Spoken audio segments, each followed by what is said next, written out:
Formula 1 came to China now for the third from last race ever of the Formula 1 season. With the main news is it's looking very much like it's going to be a two-horse race for the championship. And it is all Peter Hampson's title to defend as he leads the championship over Sebastian Vettel. However, the Carlsberg SAS car doesn't look as strong through the middle sector as the BMW Red Bull car, although it does make up for some of this down the long straight. Hampson hopes that his teammate Carlos Sainz will be able to back him up, as they hope to finally be able to attempt a 1-2 finish.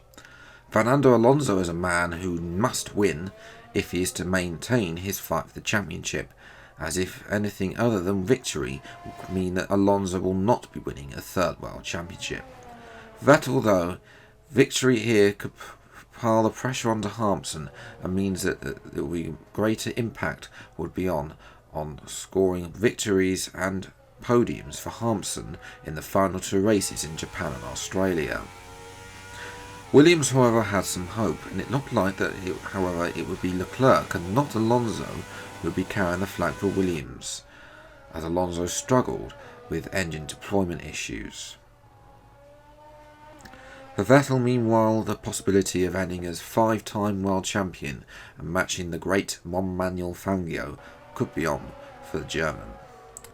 For Ricciardo, however, it is looking like that his time in the championship is vastly running out, as he needs all his competitors to crash out and not score in the final three races in order to be able to take his first and only world championship. Let's have a look at the grid now for today's Chinese Grand Prix. Sebastian Vettel is right where he needs to be, on pole. So Charles Leclerc in the Williams lines up alongside his best qualifying yet for the Williams team. Peter Hampson, though, leads the chasing pack. He starts third. Max Verstappen in a neutral Ferrari seat lines up P4. Esteban Ocon lines up fifth, and Fernando Alonso starts sixth for Williams, his better qualifying from the Spaniard than in recent races. Lewis Hamilton once again in the top 10. He starts 7th. Daniel Ricciardo only 8th. A lot of work the Australian needs to get to the front. We'll have to wait and see. Nico Hülkenberg starts 9th, and Carlos Sainz starts 10th for Carlsberg SAS. Outside the top 10, once again, is Antonio Giovinazzi, a poor qualifying for the Italian as he fights for his seat. Lando Norris proves that McLaren's and, of course, Kimi Raikkonen 13th proves that their engine deployment issues are at an end. Pierre Gasly disappointed with only 14th on the grid. Sergio Perez, a great job for Ryder Mason to drag the Jaguar car up to 15th place ahead of both Alfa Romeos, with Mick Schumacher alongside. Nick De Vries, another man who's done well to get his Jaguar into 17th. He's joined by Alex Albon in the 9th row of the grid, and on the back row it is Larandi and Stoffel Van Dorn with slowest for today's Chinese Grand Prix. Now it's time for the race.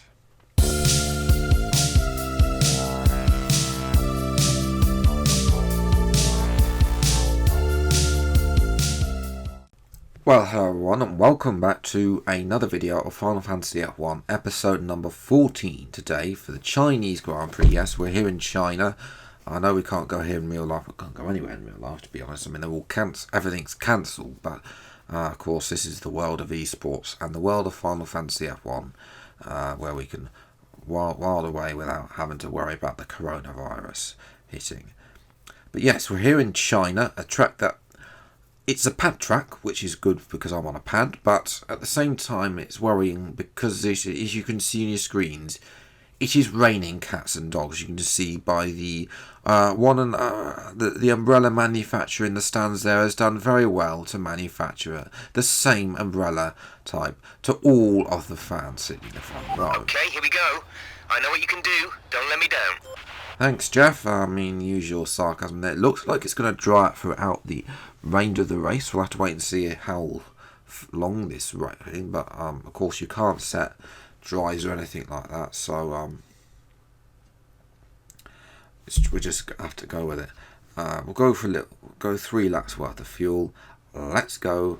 5 lights. 4, 3, 2, 1. Go, go, go! And it's like the MHS Titanic, and the fact of the matter is, we've had one of the worst starts ever. Well, I've had worse starts, but I mean, we're going out wide. We've dropped from P3 all the way down to P7. Well, I haven't looked around the side of Fernando Alonso, but Alonso is having none of it, and off goes into P6's Esteban Ocon in the other Renault. As Norris now behind us. So you say that, of course. Actually, no, it's not Ocon, it is Ricciardo. Great start by the Australian. As Alonso leads the way in these appalling rowing boat conditions.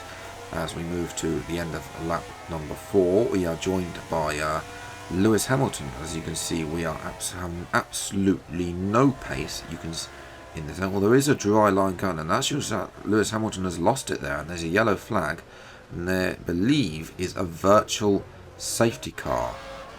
And this is what happened. Well, that's what happens when you get to go side by side in turn 1 with aggressive AI. So I brought out the virtual safety car.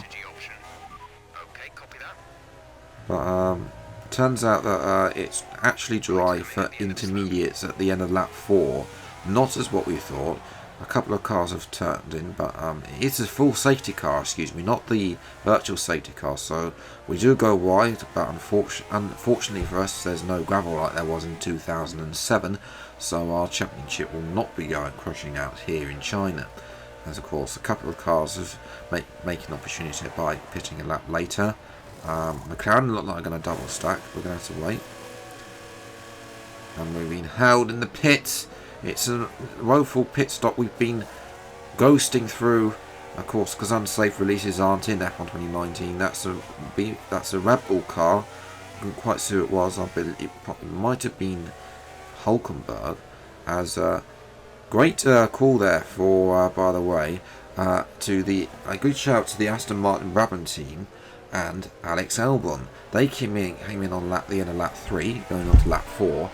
And pitted for intermediates and jumped literally everybody. So a great shout, great strategy call there by that team. I mean, rolling the dice, giving their team a chance of scoring some points. Maybe I mean they're not actually outside the points actually. As a virtual safety car, of course, is still out here on lap 6. But yes, there was a little bit of an issue. Van Dorn went wide, and then all of a sudden, well, there was no warning to give the place back. I checked in the race director, and we didn't get anything. So if you are unhappy about me overtaking Van Dorn under safety car, then I tried giving the place back as well. But the Van Dorn's AI wasn't having any of it, by the way. So if you've got all complaints about that, can be sent directly to Codemasters Birmingham. I left the address on screen a few months ago. As the safety car came in at the end of lap 6, and we are underway with just over 3,000 million litres of fuel on board. Which we'll be using rich mix for a long period of time. Hopefully that doesn't wear out the engine too much, although it shouldn't do because we're in Grand Prix mode as opposed to career mode. But yes, we're back underway now, and that is Hulkenberg ahead of us. Looks like that one of the McLarens has got a jump on us. I think it might be Norris because he was behind us. So that's a great shout there. As you can see there behind us now, Fernando Alonso. So he's lost out in the band of pit stops. And he's going around the outside now of Alex Albon as we move to lap 13 now. We're on board with Alessio Lorandi. As you can see, it's rain has stopped, but unfortunately, he won't be paying any more pass, as he is out the race. By lap 15, it's actually dry enough for dries. I mean, it's actually been quite a dull race, to be honest. I'm not going to lie. We're going on to a set of soft tyres. Interesting to see where we come out. We've drawing up to P5, obviously there was Williams and Leclerc up ahead of us. He came in and did a 2-stop on intermediates.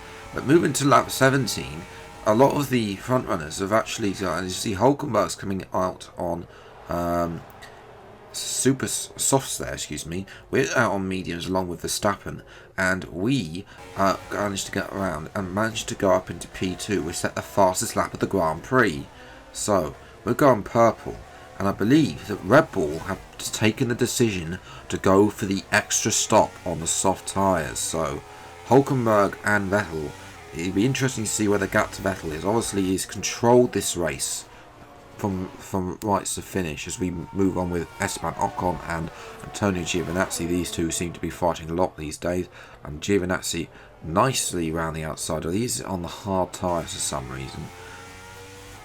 But yes, this is all we've come to see. Lap 23, the sun is shining, and out comes Sebastian Vettel on another set of soft tyres, and we are going to do exactly what we did on Verstappen, and we're going round the outside of Vettel, which will turn to the inside for the next corner, and we take the lead at the Chinese Grand Prix.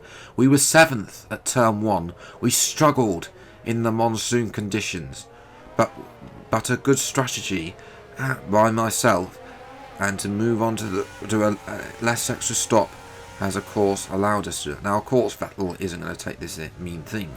If we go on to win this race, it means that we will be extending our lead at the top of the championship. But remember that this is a pad track, and that means that Vettel's AI is of course has a disadvantage compared to the mighty pad.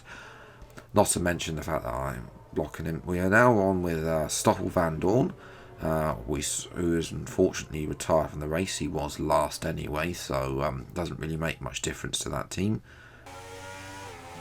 It's a move now to Carlos Sainz, and as he closing in on the Ferrari of Antonio Giovinazzi, who's struggling on those hard tyres, really hasn't got much pace.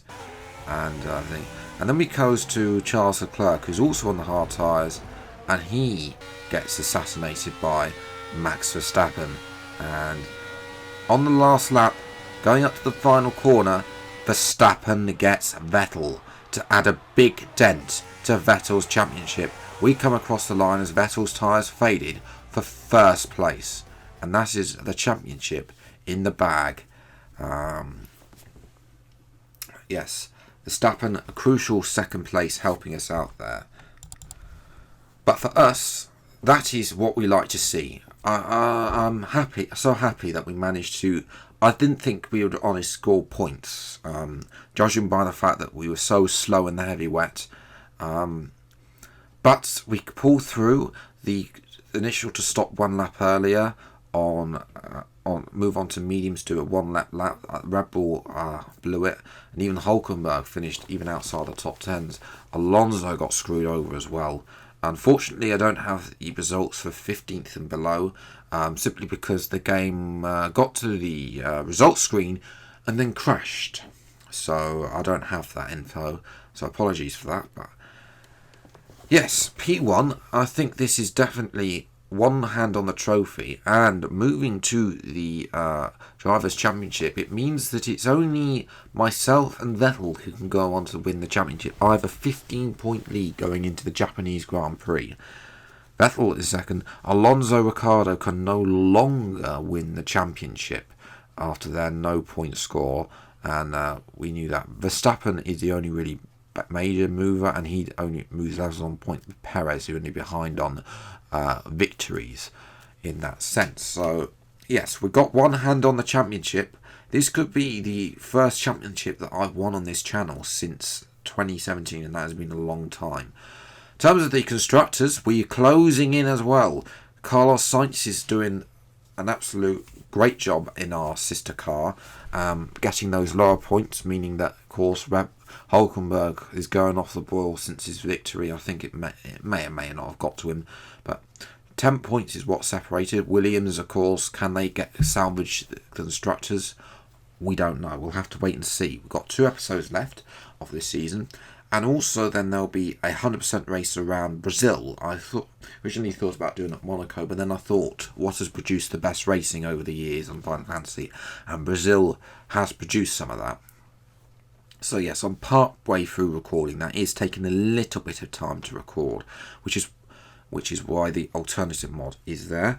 So yes, if you enjoyed this episode, leave a like, subscribe to the channel if you see more episodes of Final Fantasy F1. This series will be getting replaced, as I've said 100 million times, but I just wanted to reiterate that to you guys, just in case you didn't know that. And yes, I'm going to leave it there. I hope you take care. Don't forget to wash your hands, keep safe, and I'll see you next time. Take care and goodbye.